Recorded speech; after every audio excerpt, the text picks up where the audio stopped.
This is a brief tutorial on defining what spatially unique points are and why they're important in presence-only ecological niche modeling.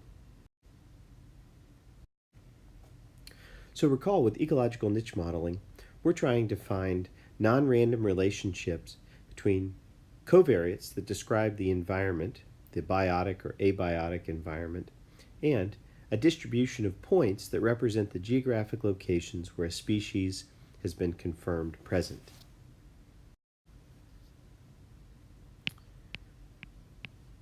So imagine we had some point distribution on the landscape representing the species.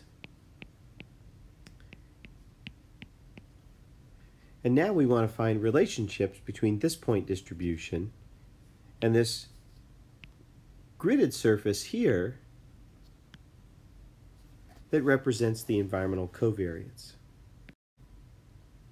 So recall, the ultimate goal is to predict that distribution back onto the landscape, and so those raster cells are what are going to be used to make that prediction and make that final map. So that's going to be done at whatever this raster resolution is. In the case of a presence-absence data set, these cells that have points occurring in them are all going to get a value of 1, and any cell without points is going to get a value of 0. So notice I have some cells where I have more than 1 point, and some cells where I have only a single point, and these are going to have equal value. So ahead of doing any kind of model run, we need to go in and remove those additional points before we start subsampling them for subdividing, training, and testing data. So training data are going to go off to the modeling application that you're interested in using. Let's assume that's the GARP modeling system. Then those training data are going to be subdivided again into test and train, internal to the modeling system. This would also be true of Maxent and several other modeling approaches. Then we have our testing data that we want to use in some post hoc fashion to determine whether or not those maps that have been produced by that experiment are accurate in predicting those data that were withheld from the modeling system. So we want to make sure that we don't have some points going off for training and some points going off for testing, and those representing the same cell. And keep in mind that that will only be spatially unique at the resolution of the raster cell size that we're using. So imagine if those were equally subdivided and we subdivided the whole grid surface with these smaller cells. This cell now becomes spatially unique. It only has a single point, while this one still remains overrepresented. So what a spatially unique routine is going to do is to identify all of the cells. Here we're representing that by the centroid of the cell. And we would identify these centroids as either having a value greater than or equal to 1 or equal to 0.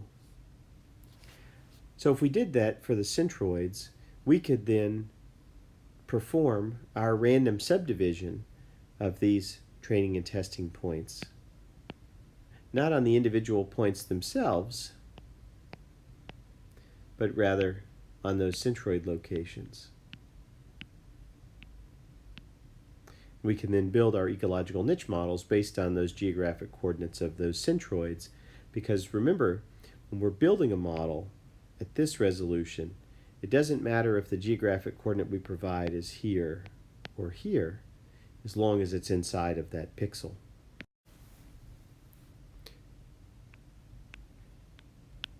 So, selecting spatially unique points is required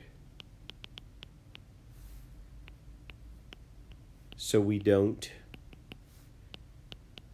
overrepresent cells as both training the data introduced to models and testing the data withheld to perform accuracy metrics.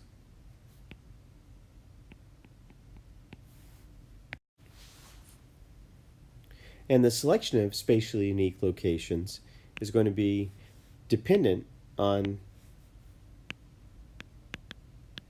the size of the cell.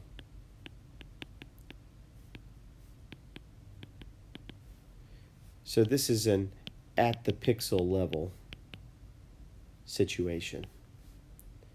That means if you adjust the size of the raster cells that you're going to use in a different experiment, you have to then repeat whatever that spatially unique routine that you're going to use. Hopefully this is useful for explaining this situation, and if you have questions, you can always drop me an email. Happy modeling.